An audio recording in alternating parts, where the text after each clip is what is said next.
condemned from the foundation of the world. But if we believe, there is no condemnation.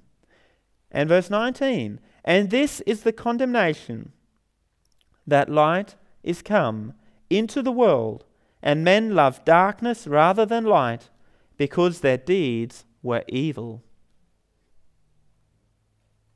What is the condemnation? It's sin, because sin brings death. But how do you define it? Loving light or loving darkness? It's one or the other for us. The condemnation is that light, Jesus Christ, came into the world and men love darkness. But how is this evident that men love darkness? I'm sure if I ask anyone in this room, everyone would say, no, I don't love darkness. Of course I love the light. And I'm sure I could go to all the Christians in the world, and they would also all say, no, I love the light. I don't love darkness. Satan is dark. I don't like darkness. And yet, the Lord tells us that only a remnant from the house of Israel will be saved. Only a remnant will come out of Babylon, will come out of those that have forsaken the ways of the Lord. How is it evident whether I actually love darkness or not?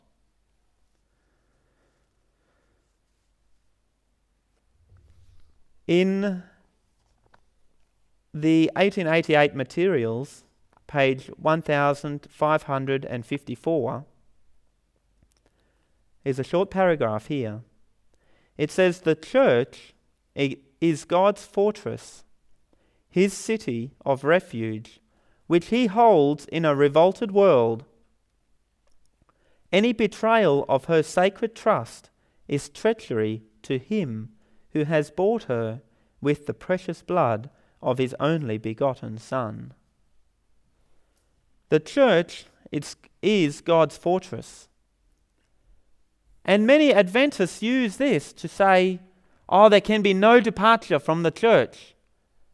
Because the church, if you depart from the church, you are betraying the place where the sacred trust has been given.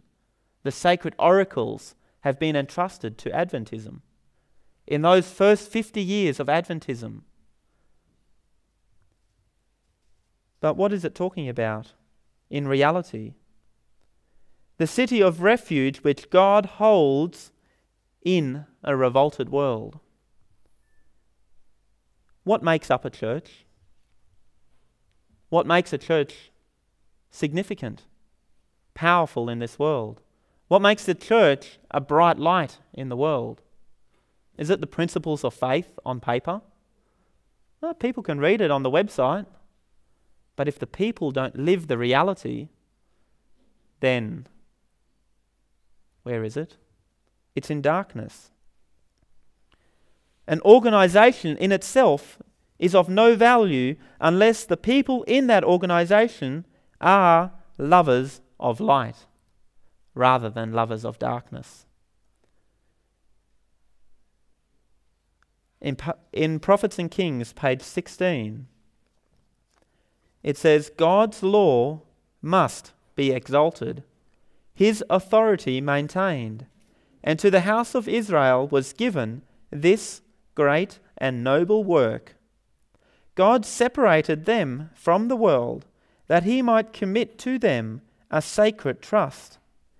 He made them the depositaries of his law, and he purposed through them to preserve among men the knowledge of himself.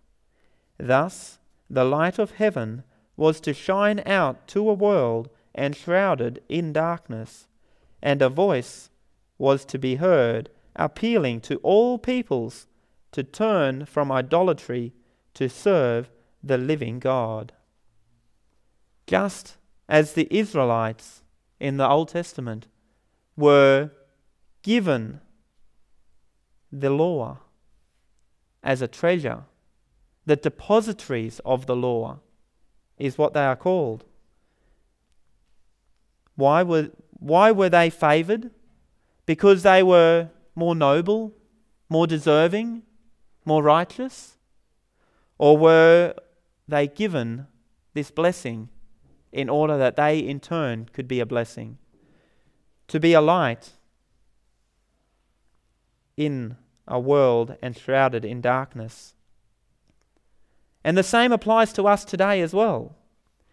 If we are not a light in this world of darkness, then unfortunately, I hate to say this, but we are lovers of darkness and not lovers of light.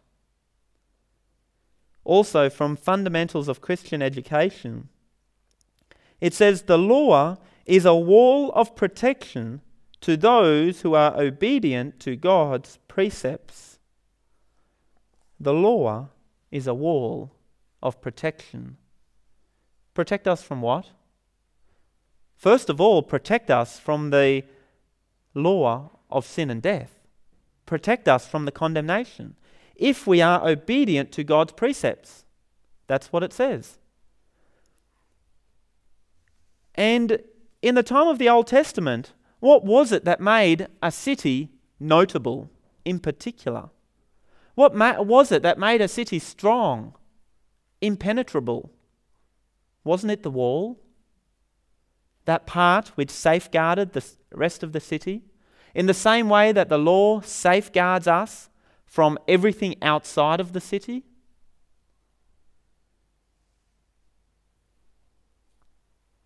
The law is to be our protection.